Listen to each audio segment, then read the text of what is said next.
എല്ലാവർക്കും നമസ്കാരം. സമ്പൂർണ്ണ കാളി കവചമുള്ള 13 നക്ഷത്രക്കാർ ആരൊക്കെയാണെന്നാണ് ഈ വീഡിയോയിലൂടെ നോക്കുന്നത്. അതായത് ഇവർ ജനിച്ചു മരിക്കുന്നതുവരെ ഈ കാളി കവചം ഇവരിൽ നിലനിൽക്കുന്നുണ്ട്.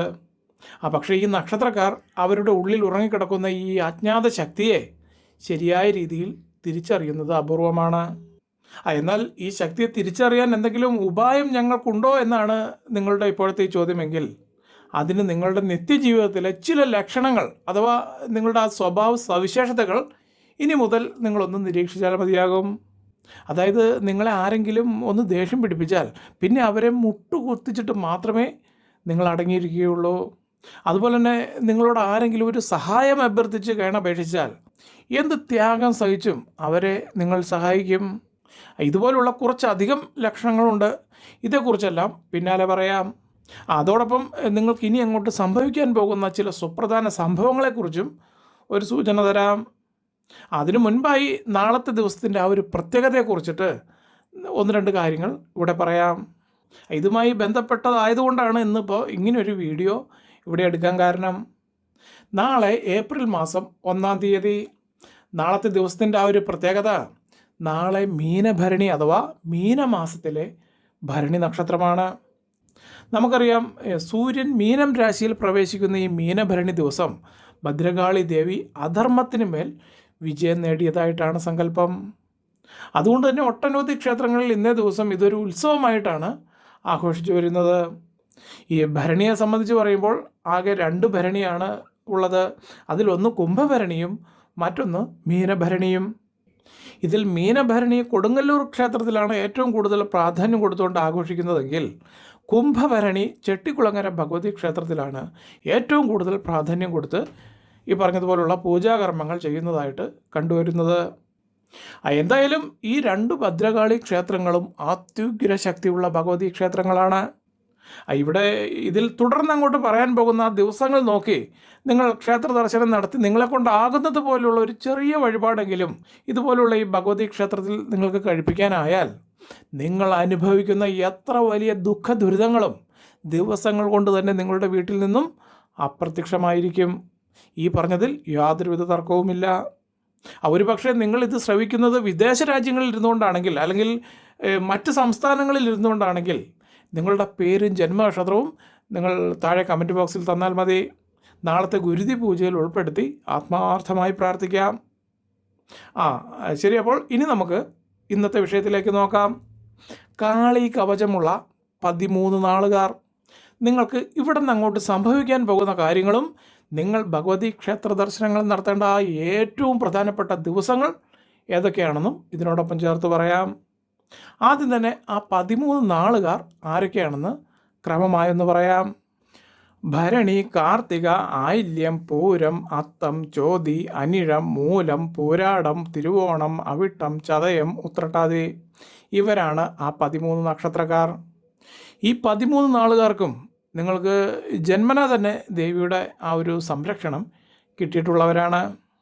ഒരുപക്ഷെ നിങ്ങൾക്ക് ഈ പരമാർത്ഥ സത്യം അറിയില്ലായിരിക്കാം. കാരണം നിങ്ങൾ ജ്യോതിഷത്തിൽ വിശ്വാസമുള്ളവർ ആകാം, അല്ലെങ്കിൽ അല്ലായിരിക്കാം. ഇനിയിപ്പോൾ അതുമല്ലെങ്കിൽ മറ്റ് മതവിഭാഗങ്ങളിൽ പെട്ട ആളുകളായിരിക്കാം. എങ്കിൽ പോലും നിങ്ങളുടെ വാക്കിലും പ്രവൃത്തിയിലും നോട്ടത്തിലും വരെ ദേവിയുടെ സാന്നിധ്യമുണ്ട്. ഇത് പറയാൻ കാരണം, നിങ്ങളെ ദ്രോഹിച്ചാൽ ആ ദ്രോഹിക്കുന്നവർക്ക് അധികം താമസിയാതെ എന്തെങ്കിലും അസുഖങ്ങളോ അല്ലെങ്കിൽ വീഴ്ചകളോ സംഭവിക്കും. എന്തുകൊണ്ട് നിങ്ങളുടെ ശത്രുക്കൾ ഇങ്ങനെ വീണു പോകുന്നു എന്ന് ചോദിച്ചാൽ, നിങ്ങൾ സത്യമുള്ളവരാണ്. അതുകൊണ്ട് തന്നെ നിങ്ങൾ അവരെ ശപിച്ചില്ലെങ്കിലും ഭദ്രകാളി ദേവി അവർക്ക് ശിക്ഷ കൊടുക്കും.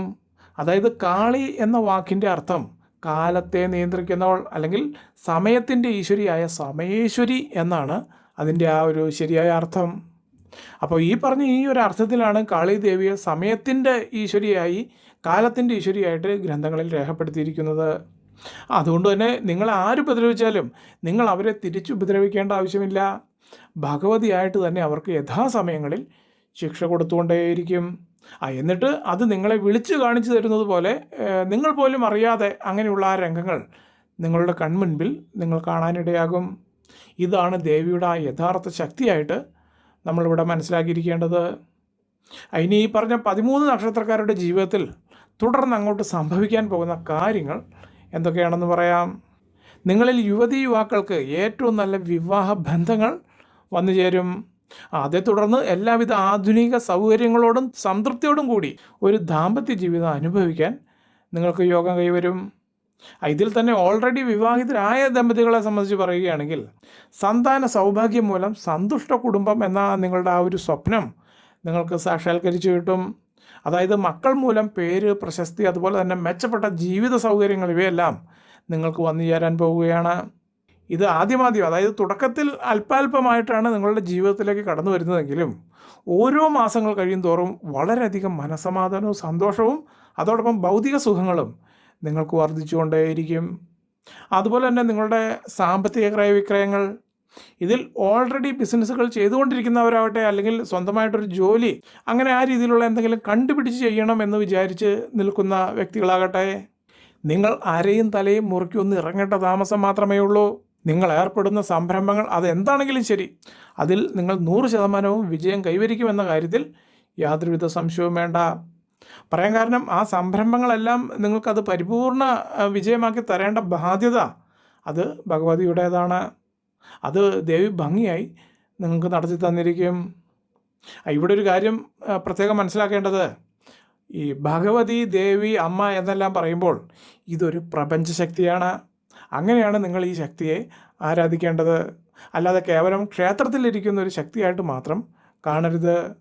അതിനാൽ നിങ്ങൾ എവിടെയൊക്കെ പോകുന്നു അവിടെയൊക്കെ ഭഗവതി നിങ്ങളെ ഫോളോ ചെയ്തുകൊണ്ടേയിരിക്കും. ഇതിനോടൊപ്പം ചേർത്ത് പറയേണ്ട മറ്റൊരു കാര്യം, അതായത് ഭൗതിക വസ്തുക്കളിൽ താല്പര്യമുള്ള ഈ 13 നക്ഷത്രക്കാർക്ക് നിങ്ങളിൽ ഉടനെ സംഭവിക്കാൻ പോകുന്ന മറ്റൊരു കാര്യം, പുതിയ വാഹനം നിങ്ങൾ ഈ വിഷുവിനോടനുബന്ധിച്ചോ അല്ലെങ്കിൽ വരും മാസങ്ങളിലോ സ്വന്തമാക്കുമെന്ന കാര്യത്തിൽ യാതൊരു സംശയവും വേണ്ട. കാരണം അങ്ങനെ ഒരു യോഗം അഥവാ ട്വിസ്റ്റ് കൃത്യമായി കാണുന്നുണ്ട്. അതിനിപ്പോൾ ഇതിൽ വാഹനത്തോട് കമ്പമില്ലാത്ത ആളാണ് നിങ്ങളെങ്കിൽ നിങ്ങൾക്ക് പ്രോപ്പർട്ടികൾ സ്വന്തമാക്കാനായിട്ടുള്ള അവസരങ്ങൾ സംജാതമാകും. അതുപോലെ തന്നെ ഇതിലെ വിദ്യാർത്ഥികൾക്ക് അവർ പഠിച്ച വിഷയങ്ങൾ ഓർമ്മിച്ചെടുത്ത് യഥാസമയം പരീക്ഷകളിൽ അത് പ്രയോഗിച്ച് ഉന്നത വിജയം കരസ്ഥമാക്കാനുള്ള അവസരങ്ങളും നിങ്ങൾക്ക് സംജാതമാകും. അപ്പോൾ ഇങ്ങനെയുള്ള ചില അപ്രതീക്ഷിത സംഭവങ്ങൾ, അതും അവിശ്വസനീയമായിട്ടുള്ള രീതിയിൽ നിങ്ങളെ തേടി വരാനിരിക്കുകയാണ്. പ്രത്യേകം ഓർക്കുക, ഇത് കേവലം ഒരു പ്രാവശ്യം മാത്രമല്ല, ഇത് നിങ്ങളുടെ ജീവിതയാത്രയിൽ ഇങ്ങനെ പലതവണ ആവർത്തിച്ചുകൊണ്ടേയിരിക്കും. ഇനി അടുത്തതായിട്ട് പറയുന്നത്, നിങ്ങൾ ഭഗവതി ക്ഷേത്ര ദർശനങ്ങൾ നടത്തേണ്ട അതിപ്രധാനമായിട്ടുള്ള ദിവസങ്ങൾ അതേതൊക്കെയാണെന്നാണ്. നിങ്ങളുടെ ജന്മനക്ഷത്രം എന്നാണോ വരുന്നത് വർഷത്തിൽ ആ ഒരു ദിവസം നിങ്ങൾ ഉറപ്പായിട്ടും ഭഗവതി ക്ഷേത്ര ദർശനം നടത്തിയിരിക്കണം. പറയാൻ കാരണം, അങ്ങനെ നിങ്ങൾ വർഷത്തിലെ ഈ ഒരു പ്രധാനപ്പെട്ട നിങ്ങളുടെ ആ ജന്മദിവസം നിങ്ങൾക്ക് ക്ഷേത്ര ദർശനം നടത്താനായാൽ അടുത്ത ഒരു വർഷത്തേക്കുള്ള ഊർജം നിങ്ങൾ ഈ ഒറ്റ ദിവസം നടത്തുന്ന ക്ഷേത്ര ദർശനത്തിൽ നിന്ന് തന്നെ നിങ്ങൾക്ക് നിറച്ചെടുക്കാൻ സാധിക്കും. മാത്രവുമല്ല, ഈ ഓരോ മാസങ്ങളിലും നിങ്ങളുടെ ആ ജന്മനക്ഷത്രം വരുന്ന ദിവസം അതേതാണോ ആ ഒരു ദിവസം നിങ്ങൾക്ക് ക്ഷേത്ര ദർശനങ്ങൾ നടത്താം. അതുപോലെ തന്നെ ഈ പക്കപ്പിറന്നാൾ വരുന്ന ദിവസം നിങ്ങൾ ക്ഷേത്ര ദർശനം നടത്തുമ്പോൾ ദേവിക്കൊരു പട്ട് സമർപ്പിച്ചുകൊണ്ടാണ് നിങ്ങൾ ദർശനം നടത്തി മടങ്ങുന്നതെങ്കിൽ തുടർന്ന് വരുന്ന നിങ്ങളുടെ ജീവിതത്തിൽ വളരെയധികം ഭൗതിക സുഖങ്ങൾക്ക്, അതായത് ഭൗതിക വസ്തുക്കളുടെ ലാഭം നിങ്ങളെ തേടി വരും. അത് വസ്ത്രമാകാം, സ്വർണ്ണാഭരണങ്ങളാകാം, അല്ലെങ്കിൽ ഗൃഹോപകരണങ്ങളാകാം, അങ്ങനെയുള്ള ഭൗതിക വസ്തുക്കൾ ഏതു തന്നെയുമാകാം. അതുപോലെ തന്നെ ഈ ക്ഷേത്ര ദർശന വേളയിൽ നിങ്ങൾ 1 മീറ്റർ ചുവപ്പ് പട്ട് ഭഗവതിക്ക് സമർപ്പിക്കുമ്പോൾ നിങ്ങൾക്ക് അതിൽ വരുന്ന ചിലവ് വെറും 120 രൂപ മാത്രമാണ്. എന്നാൽ നിങ്ങൾക്ക് ആ ഒരു ക്രിയയിലൂടെ വന്നു ചേരുന്ന സൗഭാഗ്യങ്ങൾ അത് പ്രവചനാതീതമാണ്. ഈ പറഞ്ഞ വഴിപാടായിട്ടുള്ള പട്ട് ചില ക്ഷേത്രങ്ങളിൽ 70 രൂപ മുതൽ വാങ്ങിക്കാൻ കിട്ടും. പറയാൻ കാരണം, ഈ പല ക്ഷേത്രങ്ങളിലും പല ക്വാളിറ്റിയിലാണ് ഈ പട്ട് ലഭ്യമാകുന്നത്. അതുകൊണ്ട് തന്നെ ഇതിൻ്റെ ചാർജും പല രീതിയിലായിരിക്കും. ഇത് നിങ്ങൾക്ക് ക്ഷേത്രത്തിൻ്റെ വഴിപാട് കൗണ്ടറിൽ നിന്ന് തന്നെ മേടിക്കണമെന്ന് യാതൊരു നിർബന്ധവുമില്ല. ക്ഷേത്ര പ്രവേശന കവാടങ്ങളിൽ നിരവധി ആളുകൾ ഈ പട്ട്, ആൾരൂപം തുടങ്ങിയ വഴിപാട് ദ്രവ്യങ്ങൾ കൊടുക്കുന്നുണ്ട്. അവരിൽ നിന്ന് മേടിച്ചാലും മതി. ഇനിയൊരു പക്ഷേ ഈ പറഞ്ഞ ദിവസങ്ങളിൽ ക്ഷേത്ര ദർശനം നിങ്ങൾക്ക് നടത്താനായില്ലെങ്കിൽ നിങ്ങൾ എല്ലാ വെള്ളിയാഴ്ച ദിവസമോ അല്ലെങ്കിൽ ചൊവ്വാഴ്ച ദിവസമോ ക്ഷേത്ര ദർശനം നടത്തിയാലും മതി. പറയാൻ കാരണം, ഈ ദിവസങ്ങളിൽ ദേവി നിങ്ങളെ പ്രതീക്ഷിച്ചിരിക്കുകയായിരിക്കും. അതെന്തുകൊണ്ടെന്നാൽ ഈ ദിവസങ്ങൾ ദേവിക്ക് പ്രിയപ്പെട്ട നക്ഷത്രക്കാർ ക്ഷേത്രത്തിലേക്ക് വരുന്നത് ദേവിയെ ഏറ്റവും വേഗത്തിൽ പ്രസാദിപ്പിക്കാൻ പോകുന്ന ഒന്നാണ്. അപ്പോൾ ഇത്രയും കാര്യങ്ങളാണ് ഇതിൽ പറയാൻ ആഗ്രഹിച്ചത്. എല്ലാവർക്കും നല്ലൊരു ദിവസം ആശംസിച്ചുകൊണ്ട് നിർത്തുന്നു. നന്ദി, നമസ്കാരം.